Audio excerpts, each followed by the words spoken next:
Didn't your parents pressure you? Like, didn't they say, hey, why you not taking STEM subjects? Why you taking humanities? Next time how to find job? I am never taking geography ever again. I don't want to see this anymore. I can't remember anything. I think our producer's eardrums just burst. But Sorry. Our majors generally go on to take very good jobs in many places. That's the thing a lot of people get wrong about geography. It's not that it's very niche, very difficult to find a job. It's about how do you market this uniquely geographical perspective that you have. How do you market it to the world? That's very good. NUS Geography, everyone. Come Yeah. and say hi to me and yes, this person.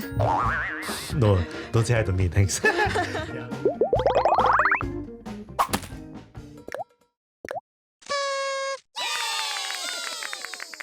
Ladies and gentlemen, boys and girls, welcome to Youth Tea Party, the show where we spill the tea on all things youth.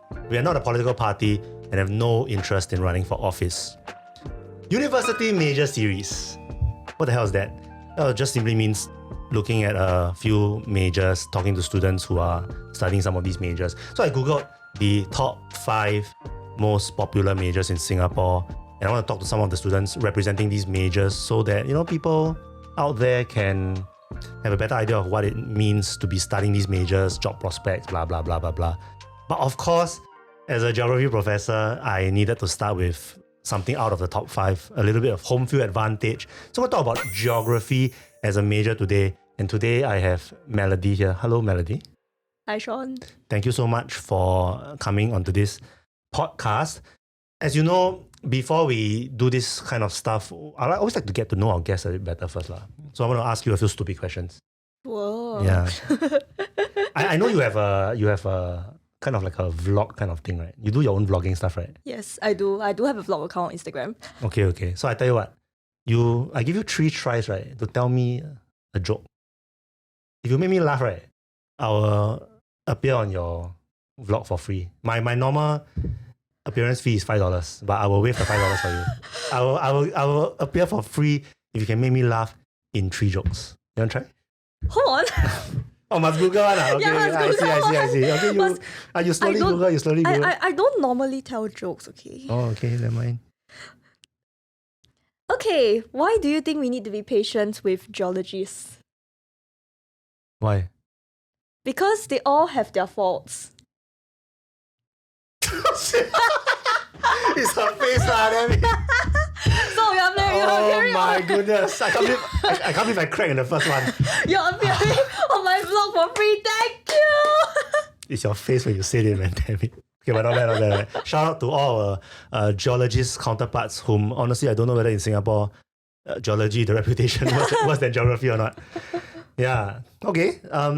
Well done. So a deal is a deal. I will appear on your vlog for free with the $5 entrance fee. Yay. For me, even though I'm a geography professor, I remember when I was in secondary school, I genuinely did not like geography. And then last time, right, for us, right, for humanities, we need to split classes. I don't know whether it was the same for you during secondary school. So we have our form class, right? Then we need to split classes. So those who are taking literature will go to literature. Right. Those taking geography will go to We also geography. did that, Yeah. So we did that. And then I remember that, it was a disaster at our class. There was literally no one listening to anything. Nobody cared. I failed my geography every single semester. Didn't care, basically. Not exciting, not terribly invigorating. So what was your experience like in secondary school? I'm assuming you took geography in secondary school. Yes, I did. Tell us a little bit about your experience in secondary school. So for some context, I was an elective geography student. So that would be like combined humanities. So Yeah. I did not take full geography. I took full English literature instead. Hey, same as me. Yeah. Wait, so elective geography means you only take human geography. Is that right or No, no? I didn't take, there were 6 topics for full geography. So I Yeah. didn't take 2 of those. I didn't take health and diseases. I didn't take coast. You get to choose, is it? No, you don't. Oh, you don't It's get to based on choose. the I syllabus, see. based on Okay. MOE syllabus. Oh, right. so they changed it. By the time your time, they changed it. Because my time, was elective means you don't take physical geography. Oh, Which is quite weird. I don't which know is why. a bit weird. Yeah. So for us, we only took human geography. So for you take kind of like a half syllabus or 2/3 Two-thirds, correct. Okay. How was it like? Okay, on the day of my O levels, right, it's like the geography O levels, the first thing I said to my friends when I saw them was, I am never taking reading geography ever again. I don't want to see this anymore. I can't remember anything. I think our producers here drums just burst. But, Sorry. But very good. Sorry, very good. PD. Sorry. Okay, why? It was very bad, man? It was okay because the thing is you have a lot of memorization to do for geography. It's not like, let's say maybe math or something, that you don't really need that much memorization. But for geog, it's really you have to remember a lot of things, which is very tedious, very time consuming. And because of the way geography is, the assessment is structured, you have to answer a lot of essays. So because of that, these are much more time consuming than, let's say, maybe you want to just write out a simple, math equation, that kind of thing. It takes a lot longer. So because of that, it became very sian. It's not that I didn't like geography's content, it's more of I didn't like the assessment modes. Oh. Yeah, it was very... So it wasn't your favorite subject in secondary school? It was actually English Lit. English Lit was your favorite subject? Surprising, right? Yeah. Wow, I think we're quite similar. Because English Lit was my favorite subject also. And everyone expected me to take English Lit in university. Actually, yeah. So, okay, quite interesting. So why was English Lit your favorite subject? Honestly, it was more of because I enjoyed reading prose and drama. All that. Actually, I didn't like poetry. Was it? Okay. I like drama and prose. Okay. Yeah. Did you do Shakespeare? Yeah, I did. What Shakespeare did you do? Julius Caesar. Oh, nice. Yay. Okay, we did Romeo and Juliet, the classic that one. one. But it's good. I liked it. Yeah. I like Shakespeare a lot. Yeah. So, literature was your favorite subject. Geography, you didn't really like it that much. It was, I would say it was above average. I liked it more than a lot of my other subjects, but I didn't love it. Okay. So then you went to JC, right? And you decided to take geography again. Mm-hmm. Yes. Tell us about the thought process. Why would you decide to take geography again? Was it out of convenience? Was it out of what? Or do you really want to take it for whatever reason? To me, I felt that the content in secondary school was kind of interesting enough to give geography another chance. That was one thing I was thinking about, because in JC, you really have to think about your interests before you take any subject. And for the other reason would be that I was generally better in geography than my other subjects like sciences, etc. It was more of I wanted to take something that I knew that I could probably and hopefully score in for the A levels also. So it was slightly pragmatic also lah. Slightly pragmatic, yes, and also because I knew since P3 I wanted nothing to do with science. Okay. Yeah. Good. Yeah. So didn't your parents pressure you? Didn't they say, hey, why you not taking STEM subjects? Why you taking humanities? Next time how to find job. Did your parents ever have this kind of discourse? Okay, my parents are generally very okay, they're chill. They will let me do whatever I wanted to do as long as I was happy. So yes, shout out to my parents. I love you guys. Oh, very good. Okay, yes. So will your parents even watch this or not? They will. I'm quite ah? confident they will. As in they watch YouTube one or it's because you are in it, that's why they watch it? They will watch it because I am in here. Oh, I thought they will watch podcasts on YouTube. Not bad, quite hip, what? Yeah. They're okay. They try their best. Okay, so they give you free rein lah, basically. Yeah. They trust you lah to make a decision. Yeah. Anyway, I think it was quite obvious from the start that I never liked science. I could do it, but that was because I worked very, very hard. It's not because I actually have some great innate talent or because I was very interested. No, it was just more of I need this to survive my O levels. Okay. Yeah. Okay. Let's talk about junior college now. I think junior college is kind of a time period in life where it's a bit stressful lah. I think a bit is was JC stressful for you? I never ever want to do it again.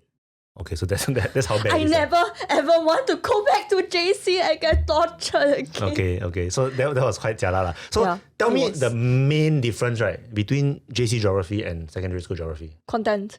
Content means what? You have a lot more content because I went from elective geography to H2 geography, right? Yeah. The content is so right in JC the content is 5 times as much. Okay. So there's also a lot more physical geography, a lot more complicated processes that I Okay. cannot really understand fully. Okay. So I was struggling quite a bit with physical geography actually. I remember I nearly got 0 once for one of the essays, what was it, 4 of 20, something like that. 4 out of 20. That's not bad. That's my average mark when I was in JC. Wait, serious? Serious? I'm laughing for what? I never studied at all in JC one. For real. Wait. Yeah, literally never studied at all. Except lit because I like lit. My geography in JC was quite terrible. Wait, so there's a lot of content. Yes. But how were your teachers? My teachers were quite nice, I would say. They would pretty much help us with any consults and all that we had. And I remember there was teacher who was very passionate about geography. She was like, geography is everywhere around us. It's everywhere. And then she will just talk about like random things. Like she will randomly just walk to the window and then she will look at the clouds there. Then she'll be like, that is geography. Wow. Okay, not bad. She's not wrong. Not bad. She is not wrong. Wait, so like does this kind of passion put you off or spur you on as a student? I think it spurs me on actually. I feel like passionate educators are so underrated because they make people excited about their subjects. And it's interesting. So your excitement for geography, did it start bubbling when you were in JC already? Or what was that time where something clicked? Or do you think there was nothing that clicked? It was just bubbling all the way on? There wasn't really anything that clicked. It was just kind of, okay, I'm kind of interested in this. So I would just continue to do geography and all that. I think what really stopped things from clicking and for me being 100% sure that, this is something I want to pursue was also, once again, same thing, assessments. Oh, Same problem as secondary school. Okay. Yep. So it was kind of like, it's so stressful because you are focused on studying instead of on the content that it's possible to do some interest, I felt. That's how I felt. It was very but I don't get this assessment part. Right? What do you mean by assessment? That means, but every subject also got assessment. Right? So, okay, tell me, what is your ideal assessment then? No assessment. 讲废话, obviously, who don't want no assessment?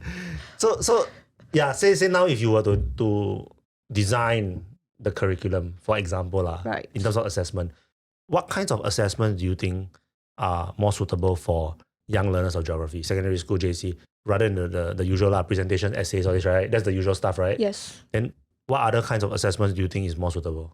I feel like this is quite a difficult question to answer because at the same time I also understand that, our educational system, constraints and all, blah, blah, blah. But let's say if we had no constraints, not too much to think about logistically, I would actually love it if they gave, JC students the chance for field experiences. Because that's what geographers, do pretty much. Go into the field and do a lot more investigation and all that.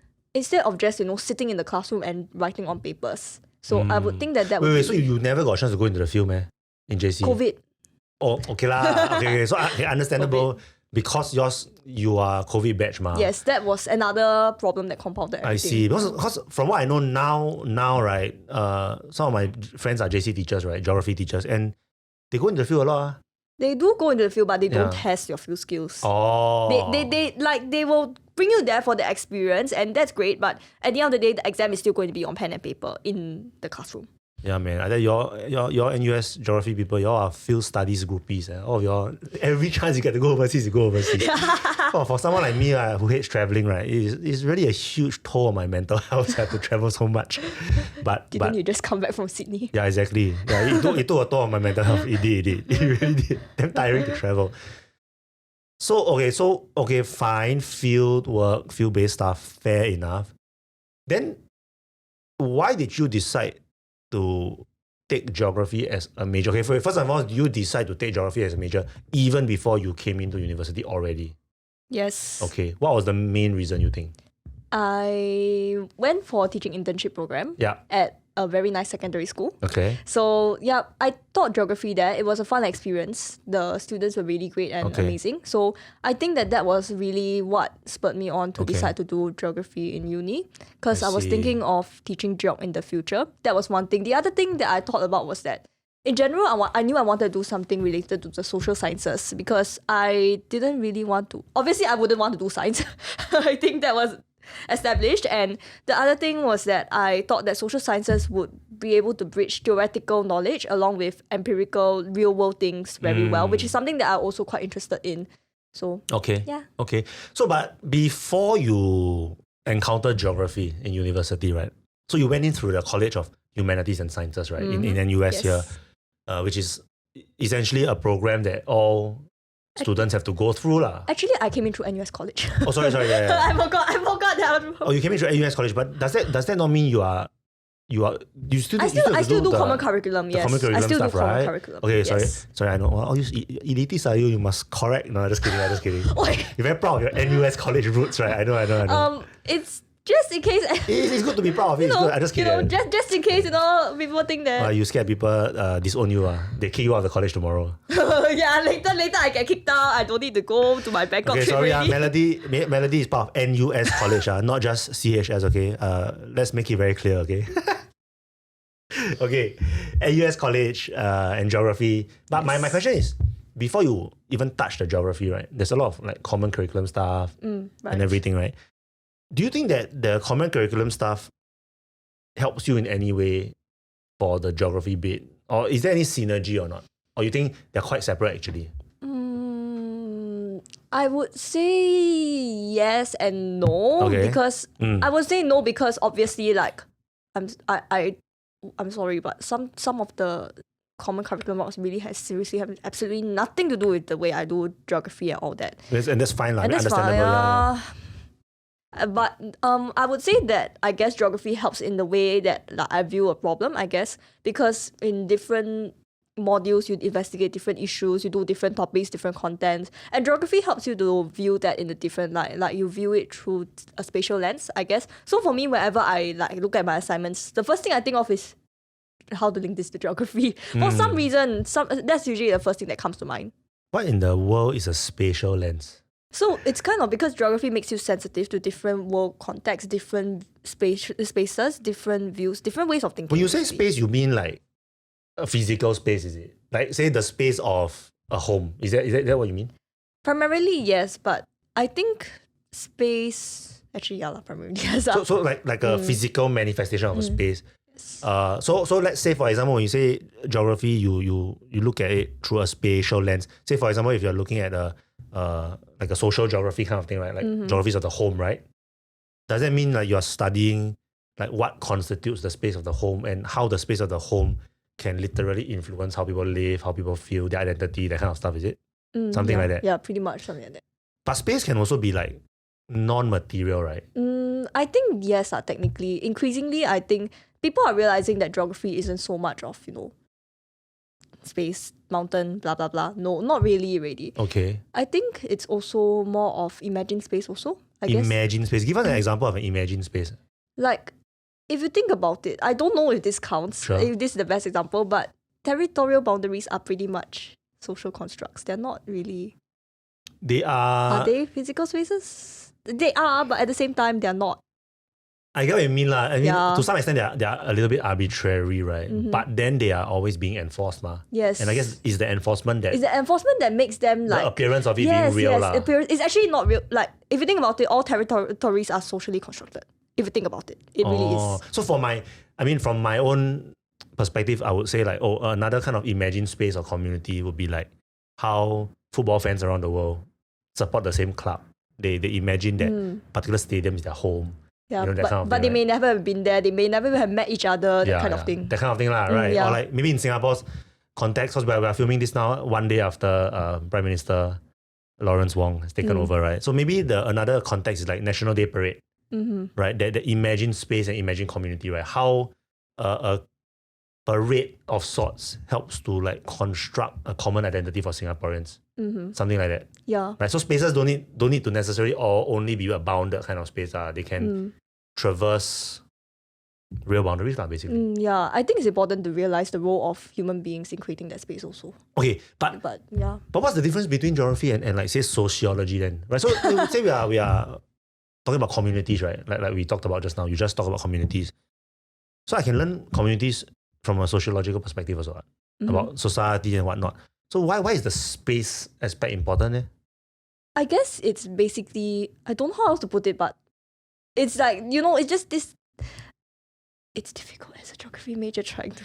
Yeah, it's not easy. And again, I'm not doing this to put you on the spot, right? But I'm doing this to show you that it's not that easy to define what you're studying. Yeah, and this doesn't just happen to geographers, by the way. It happens to people who take the most popular majors like computer science. There are people who can't define what computer science is and how it's relevant to them in their lives or careers. Right. So for us, I think it's important to understand what geography really is as well, right? And I guess geography is just one of many lenses to understand the world. But that's the human side.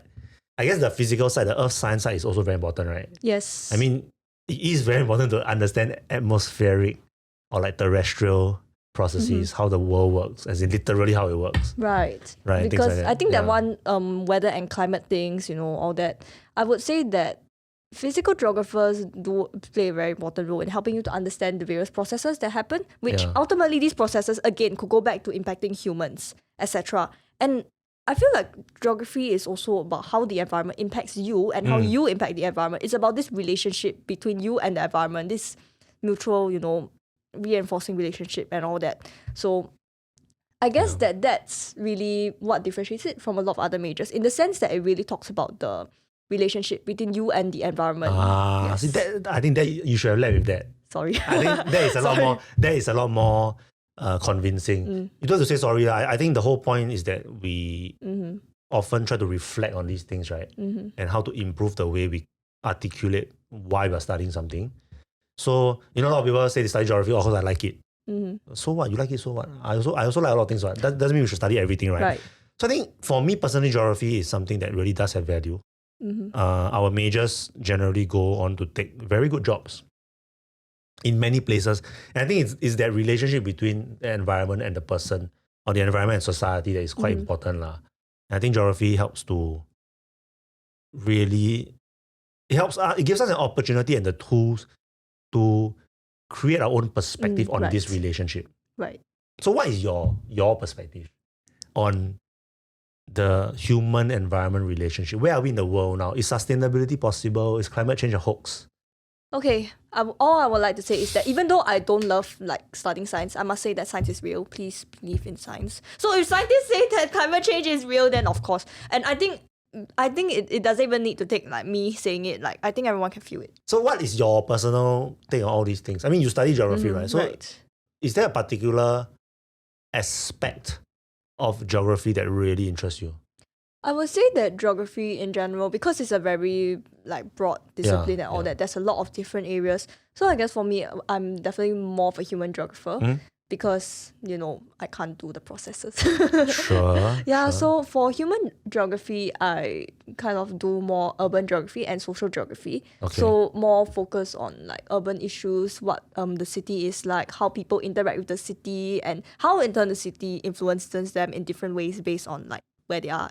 So within urban geography, do you have a favorite topic or subfield? So far, I mean, of course, things change as you encounter more and more, but do you have a favorite topic in urban geography that you've come across so far, or you haven't come across but you think you really want to pursue it and learn more about it?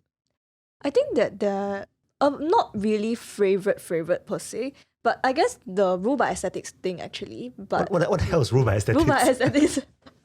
Rule by aesthetics. Rule by aesthetics is basically you make government decisions based on aesthetics. So you kind of make political decisions. Like for example, you locate a particular building at a certain place, for example, because it looks nice, because it will make your city stand out more.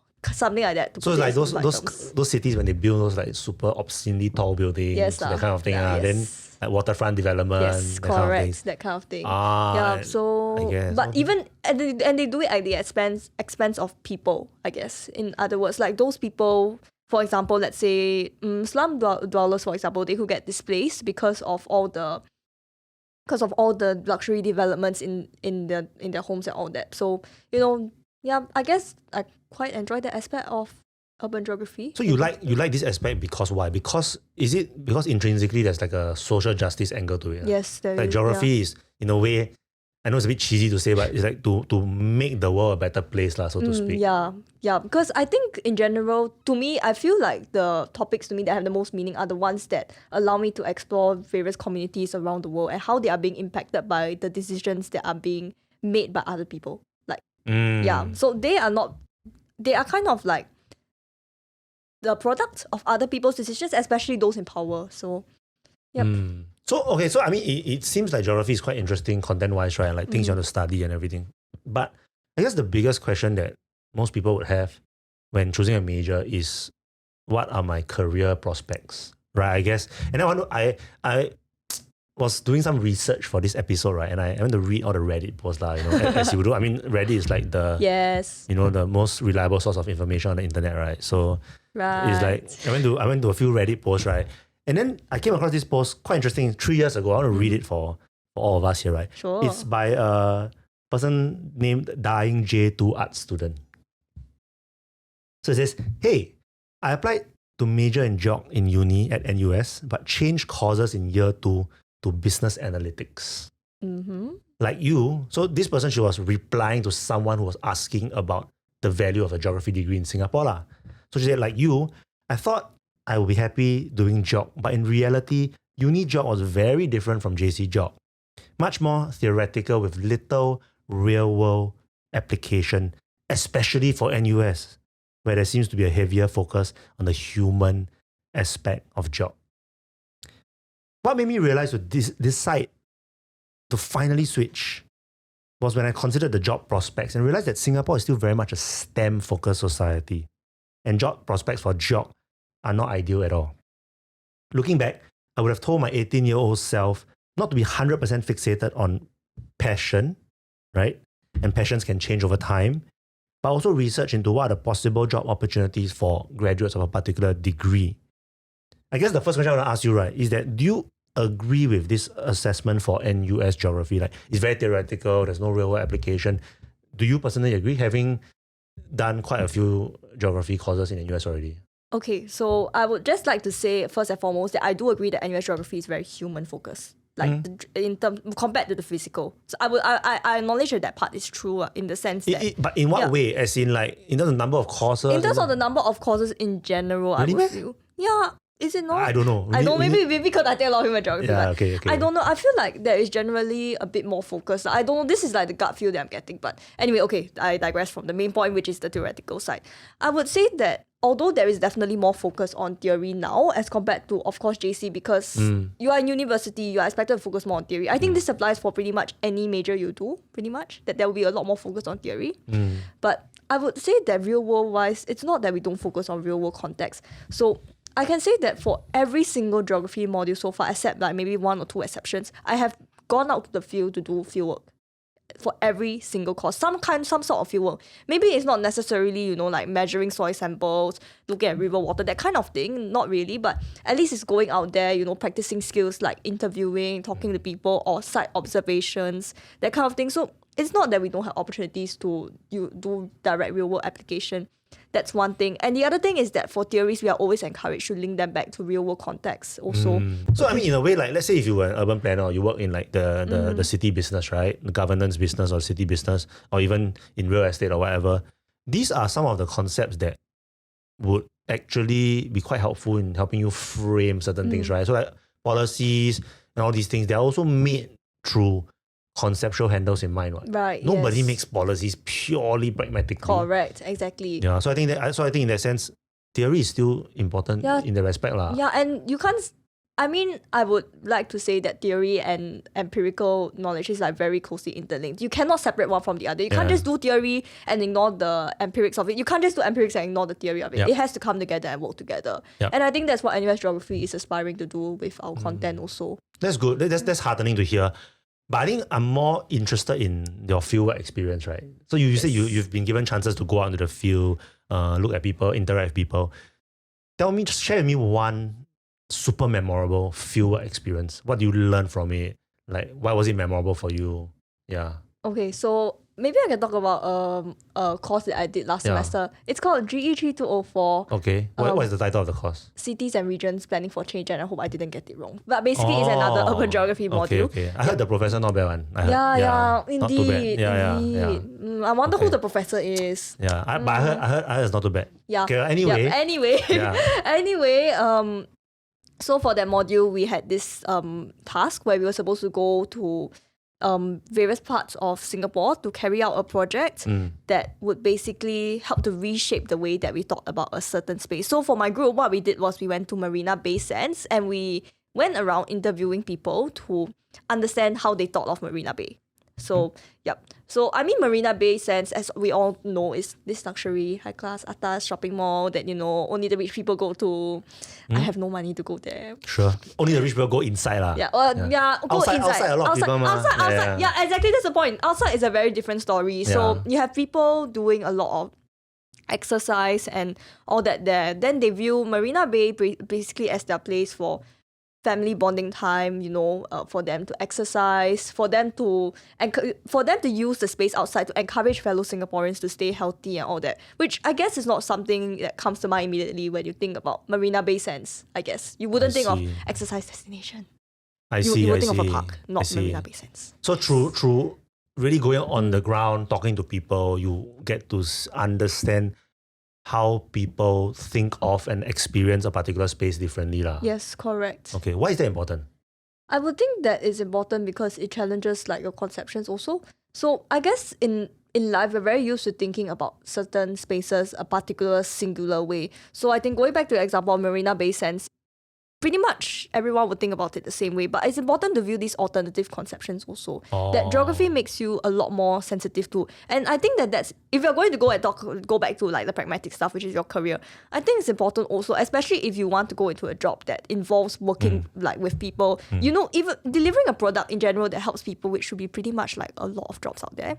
You will need to be able to gain this sort of sensitivity also to different needs and to understand how people, like for example, want to use a space, use a product, etc. Because that's when you will be able to think of more, I guess, innovative solutions, innovations, that kind of thing.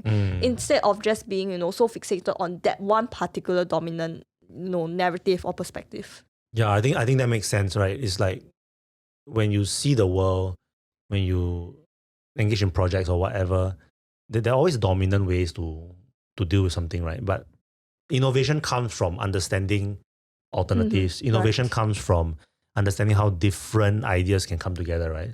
So in a way, a geographical education helps us to see the layers in the real world, right? I think that's not a bad way of putting it. Yeah, I think that's you're being a good ambassador for geography now.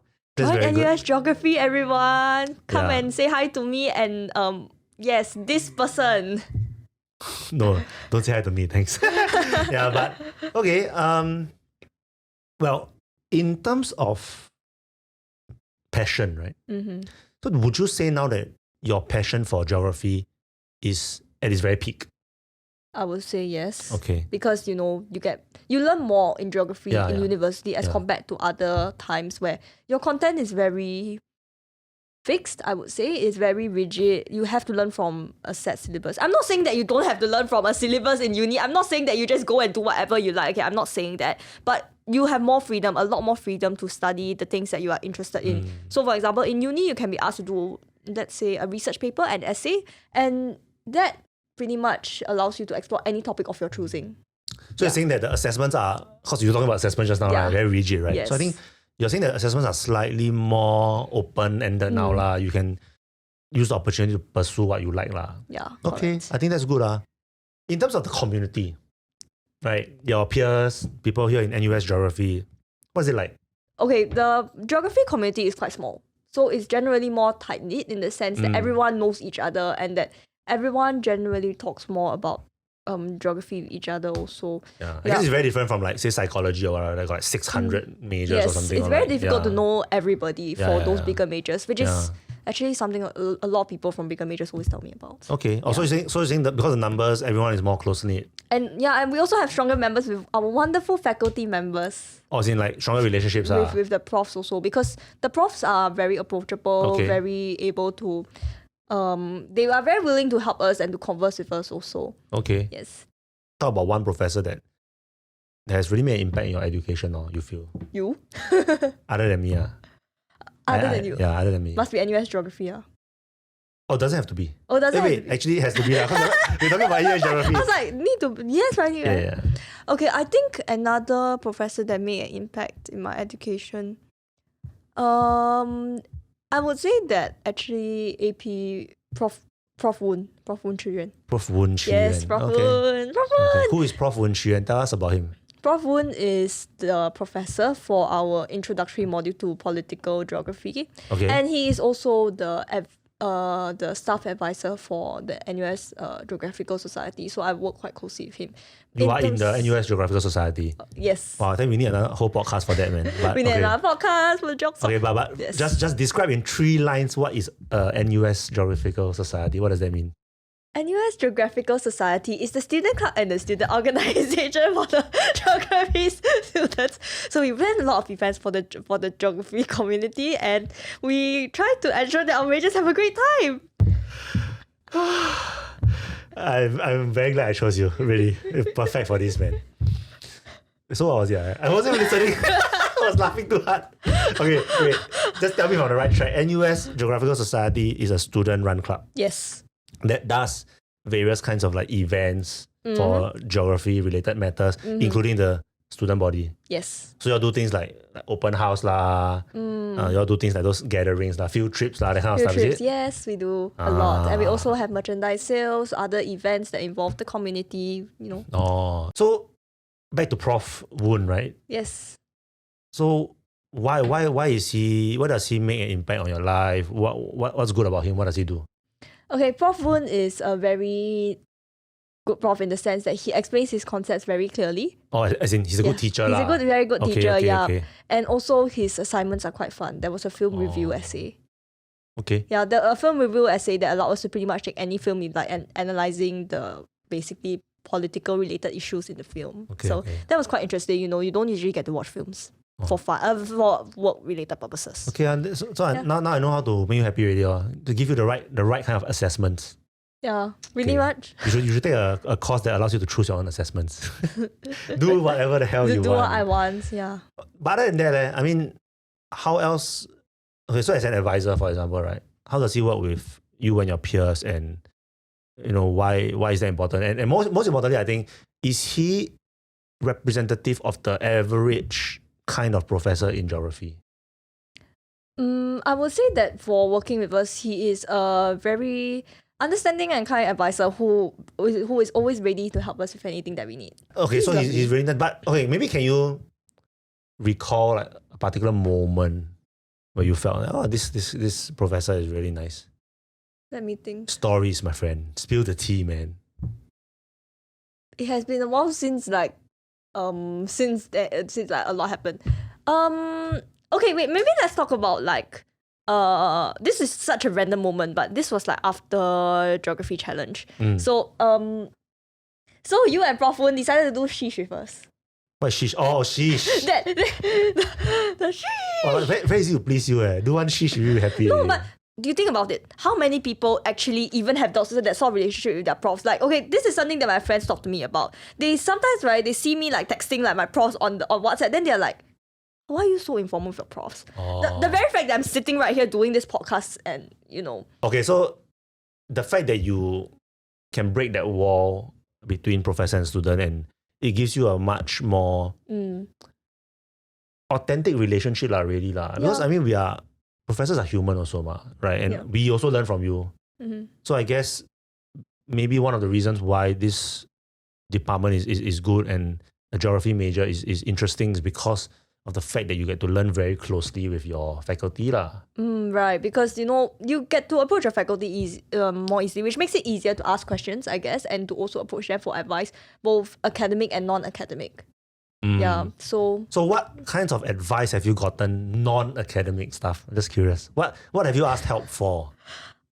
This one I will have to talk about you because don't talk about me. I have to talk about you because you can talk about Professor X. What? No, just kidding. Yes, whatever. I did talk not about me. ever Go ask ahead. him about non-academic. Please go ahead. Yeah. I mean, there was this.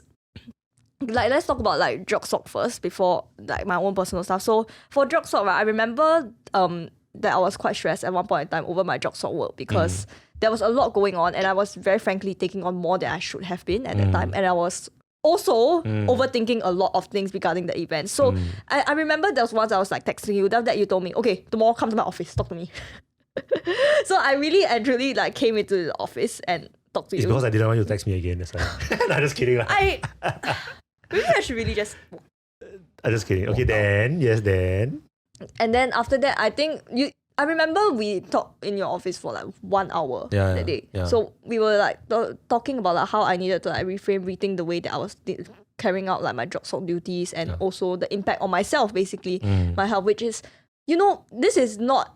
Is this part of your job as an advisor? I don't know, because honestly, It kind of is, right? It kind of is, but I think the word advisor gives you the clue that I need to provide some advice. But to be fair, but yeah, I mean, anyway, but the profs here are generally very nice. Yes. Okay lah. I mean, thanks for that. I appreciate it. And of course, our job is our job, but we also want to build relationships lah. When it's normal. I mean, again, we're human.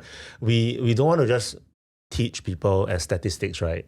We want to teach real people with real emotions, with real inclinations. I think that's more important for us. So I think it's natural that for people like yourself who wants to form relationships with the faculty, there's always opportunity to form healthy relationships and productive relationships with your faculty lah. I think that's something that maybe a lot of students, they are a bit disinclined to do.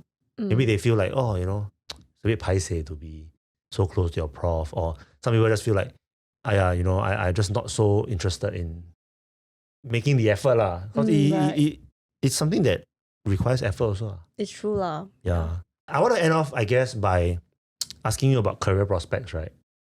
Because I know that you've had aspirations to become a teacher. I was wondering how that's going, and what do you plan to do in your future lah? I did think about it in the past. I mean, of course, that was one of the reasons why I joined geography. But well, I think right now, because of various reasons, I think that I wouldn't really want to consider that pathway anymore, because it's... Anymore or maybe for not the anymore, moment? for the moment. Okay. Rephrase, for the moment. Okay, for the moment lah. Yep. So, and I think one of the biggest reasons for that, I mean, is also that I haven't been considering other career paths also. Like, it's the thing where maybe it happens for other people also, I guess, but sometimes when you're so fixated on one thing, you just tunnel vision on that thing, and then you kind of lose yourself from you block yourself from seeing other possibilities out there. Yeah. And that, that is not really the right way to go about doing things, I feel. Yeah, and I think that's not just you, I think a lot of your peers, doesn't matter what major you are, they will suffer from that. Because many times when you read a particular major, right, you always assume that, I need to go and be something because I'm that major, right? So for example, if you take computer science, you need to work in like computer science, right? If you take geography, then you need to be a geography teacher, for example, But I think sometimes it takes a lot of guts, but also a lot of maturity. So kudos to you for that, for opening your mind to other possibilities, right? So I don't know what the many reasons are for you not being able to pursue teaching anymore. I mean, that might be a bit private, so that's fine. But I think one of the reasons, like you say, is that you haven't really given yourself the opportunity to think about alternatives. So do you have any alternatives in mind? Anything that excites you at the moment? You don't have to know everything about it, of course. Not like you know everything about teaching also. Okay, can I be very honest? Yeah, a of lot course. of things happen over the past month. And so, because I've been so busy, right? Yeah. I actually don't know. Okay. I'll be very honest here and say that I don't know what's going to happen now. And that I'm doing this, I'm in this major that I don't know where it will lead me to, whether I will even end up doing anything related to geography directly in the future. And honestly, this may come off as very weird for people watching it, but actually it's fine. Like, it's actually okay. Like, isn't that just... I've come to the realization that is honestly just part of being a youth. Like, you don't have all your answers. For me, I'm not even 21 yet. I'm turning 21 this year. So, and the fact is that I don't have enough life experience to know what exactly I want, because all my life I've spent it in the educational system. And even let's say my first internships or all that were like after I graduated from JC, and even those were very brief. I don't know all the industries out there. I don't know everything out there. It's very difficult.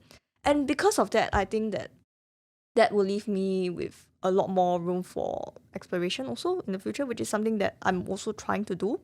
And yeah, so regarding geography peers, right, because I know that I may not be representative of the entire geography cohort, but my peers hopefully would be a representative of that. So I mean, I know that I actually, to prepare for this podcast, I sent out a few posts to a big group of geography majors to ask them a couple of questions for their careers. So actually, about of them about there said that they don't know what they want to do, that they didn't know what they want to do when they came into geography.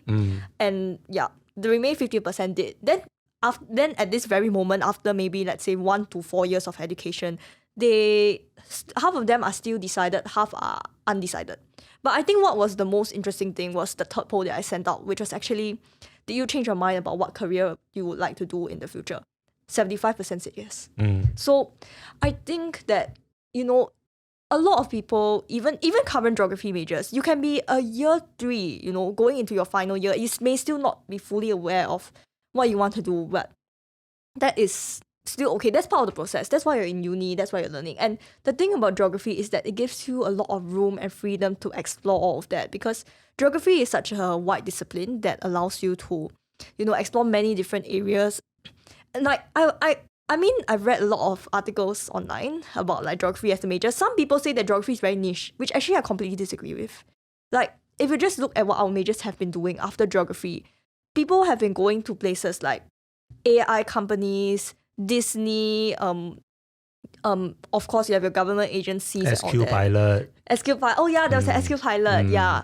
And I mean, I've planned some career events for GeogSoc already for 2 years already. So I've actually encountered quite a few alumni profiles. So yes, so I always see them doing a wide range of things that you wouldn't even think. For example, a geography major can do business analytics. You wouldn't think a geography major can do marketing.